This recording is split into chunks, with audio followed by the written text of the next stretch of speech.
আজকের মিশন ছোট্ট সুলেমানের চুল কাটতে নিয়ে যাব বলে তৈরি করে নিলাম।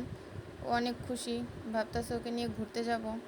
বড় হয়ে গেলেও আজকের এই নিষ্পাপ মুখ আর প্রথম হেয়ার কাটের দিনটা আমরা কখনোই ভুলব না। এই ছোট ছোট মুহূর্তগুলোই একদিন হয়ে যাবে সবচেয়ে সুন্দর স্মৃতি। আল্লাহ আমার দুই ছেলেকেই সুস্থ ও নেককার এবং অনেক সুখী রাখুন। প্রথমবার চুল কাটতে নিয়ে যাব বলে কথা, তাই ওর নানুও চলে এসেছে ওকে নিয়ে যাওয়ার জন্য। এখানে আসওয়াদ যেভাবে ঢুকছে মনে তো হইতাছে ওরই চুল কাটার জন্য আসছি। দুদিন আগে ওর বাবা ওর চুল কেটে নিয়ে গেছে। যাই হোক, কিন্তু আমাদের ছোট বসের মুখ দেখে মনে হচ্ছে আমাকে এখানে কেন আনা হলো? এখানে নাপিত কাঁচি চালাচ্ছে আর বাবু ভাবছে আমার এত সুন্দর চুলগুলোর কি দোষ ছিল। আসলে সুলেমানের চুল প্রথমে কাটতে চাইনি, কিন্তু যে পরিমাণে গরম পড়ছে না কেটে উপায় ছিল না। শুরুর দিকে চুপচাপ থাকলেও পরে খুবই কান্নাকাটি করেছে। ওর চুল কাটতে পরে খুবই কষ্ট হয়েছে, এত পরিমাণের কান্না করছিল যে চুল কাটতেই পারছিল না। অবশেষে আমাদের এই ছোট্ট মিশন কমপ্লিট হয়ে গেল, চুল কাটার মিশন।